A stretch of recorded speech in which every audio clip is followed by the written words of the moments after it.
Hi friends, good evening. என்னன்னு பார்க்குறீங்களா? இது இஞ்சி செடிங்க. இது வந்து நான் ஏற்கனவே நடவு செஞ்சு அதுலேருந்து கொஞ்சம் இஞ்சியும் பயன்படுத்திட்டு மீதி வச்ச செடி தாங்க இது. பக்கத்தில் பாருங்கள் எவ்வளோ அழகாக பார்ட்ஸ் வந்திருக்குன்னு சொல்லிட்டு சொன்னால் நம்ப மாட்டீங்க. அதோட ஷார்ட்ஸ் வேணால் நான் கீழே போட்டிருக்கேன், நீங்கள் செக் பண்ணி அந்த லிங்கை போய் பாருங்கள். இந்த இஞ்சி செடி எப்படி வந்ததுன்னு நான் சொல்கிறேன். இங்கே பாருங்கள், நீங்கள் சமையலுக்காக பயன்படுத்துறதுக்கு இஞ்சி வாங்கியிருப்பீங்க. அது ஒரு சமயம் எலசாக கொடுப்பாங்க பார்த்தீங்களா? அந்த பகுதியில் இந்த மாதிரி முளை விட்ட மாதிரி இருக்கும். அதை எடுத்து நம்ம ஒரு நாள் ஃபுல்லாக தண்ணியில் வச்சுட்டு அதுக்கப்புறம் மறுநாள் நீங்கள் வந்து இது நடவு செஞ்சிங்கன்னா உண்மையிலே வரும். இது சூப்பராகவே வரும் பாருங்கள்.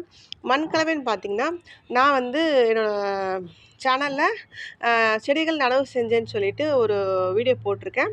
அந்த வீடியோவில் என்ன மண் கலவைன்னு சொல்லிட்டு போட்டிருப்பேன். நீங்கள் அதை செக் பண்ணி பாருங்கள். அந்த லிங்க் டிஸ்கிரிப்ஷனில் கொடுக்குறேன்.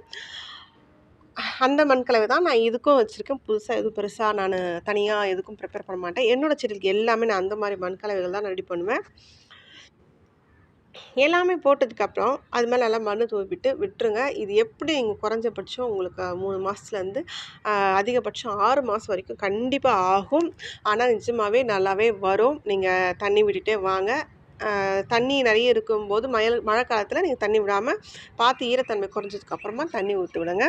செடி நல்லாவே சூப்பராகவே செழிப்பாக வளரும். நீங்கள் இதே மாதிரி ட்ரை பண்ணி பாருங்கள். ஓகே மக்களே, நம்மளுடைய தேவைக்கு நம்மளே தயாரித்து பயன்படுத்தும் போது, அதுவும் உணவு விஷயத்தில் பயன்படுத்தும் போது ரொம்பவே ஹாப்பியாக இருக்கும். அந்த ஹாப்பி எனக்கும் இருந்துச்சு. நீங்களும் ட்ரை பண்ணி பாருங்கள். உங்களுக்கும் அது ஹாப்பியாகவே நீங்கள் ஃபீல் பண்ணுவீங்க. ஆரோக்கியமான உணவு நமக்கு என்றைக்குமே தேவை. அப்போ தான் ஆரோக்கியமான உடல் நமக்கு கிடைக்கும். Okay friends, bye. C you மக்களே.